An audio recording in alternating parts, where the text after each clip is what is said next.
সংস্কারের কোন কমিশন গঠন করা হয় নাই। ব্রিটিশদের রেখে যাওয়া দাসত্বমূলক শিক্ষা ব্যবস্থা, পাশ্চাত্যের চাপিয়ে দেওয়া মতাদর্শের শিক্ষা ব্যবস্থা, পার্শ্ববর্তী রাষ্ট্রের মূল্যবোধের চাপিয়ে দেওয়ার শিক্ষা ব্যবস্থা আমাদেরকে দিন দিন গ্লানি টানতে হচ্ছে। জুলাই পরবর্তী বাংলাদেশে আমরা আজকের এই সমাবেশ থেকে দাবি করছি, অতি সত্বর এই বাংলাদেশের স্বাধীনতা, সার্বভৌমত্ব, এই বাংলাদেশের ইসলামী মূল্যবোধ, আদর্শিক মূল্যবোধ, জাতিসত্তার ইতিহাসকে ধারণ করে নতুন একটি আদর্শিক শিক্ষা ব্যবস্থা গড়ে তুলতে হবে। ছাত্র জনতার প্রাণের দাবি শিক্ষাঙ্গনগুলোতে দ্রুত ছাত্র সংসদ নির্বাচন, কিন্তু আমরা দেখতে পাচ্ছি এই ছাত্র সংসদ নির্বাচন নিয়ে বিভিন্ন মহল টালবাহানা করছে, কোরের রাজনীতি ফিরিয়ে আনার চেষ্টা করছে। আমরা বলতে চাই, শিক্ষার্থীদের প্রাণের দাবি এই ছাত্র সংসদ নির্বাচন অতি সত্বর সকল ক্যাম্পাসে আয়োজন করতে হবে।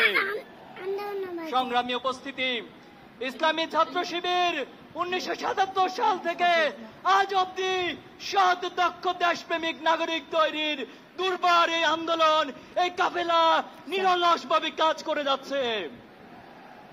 আপনারা আমাদের প্রথম কেন্দ্রীয় সভাপতি মীর কাসিম আলী ভাইকে হত্যা করেছেন, আমাদের দ্বিতীয় কেন্দ্রীয় সভাপতি কামরুজ্জামানকে হত্যা করেছেন, জামাত ইসলামের নেতৃবৃন্দকে জুডিশিয়াল কিলিং এর মাধ্যমে হত্যা করেছেন, কোরআনের পাখি, বাংলাদেশের মানুষের নয়নের মনে আল্লামা সাঈদীকে মেডিকেল কিলিং এর মাধ্যমে হত্যা করেছেন।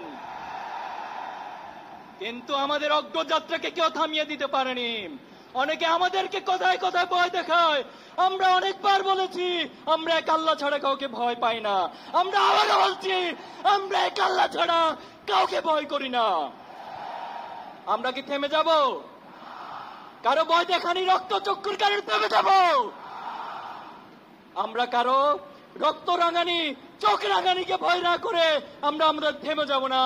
এক আল্লাহ ছাড়া ছাত্র শিবিরের এই দুর্বার আন্দোলনকে পৃথিবীর কোন শক্তি নেই থামিয়ে দিবে। সংগ্রামী উপস্থিতি, অনেক রক্ত, অনেক ত্যাগের মধ্যে দিয়ে আজকে এখানে দাঁড়িয়েছি। প্রয়োজনে আবার জীবন দিব, আবার রক্ত দিব, আবার চূড়ায় ফিরে আসবে, কিন্তু বাংলাদেশকে কোন প্যাসিবাদের হাতে আমরা তুলে দিব না ইনশাআল্লাহ। নাসরুম মিনাল্লাহি ওয়া ফাতহুন করিব ওয়া বাশশিরিল মুমিনিন। বাংলাদেশ জিন্দাবাদ, ইসলামী ছাত্র শিবির জিন্দাবাদ।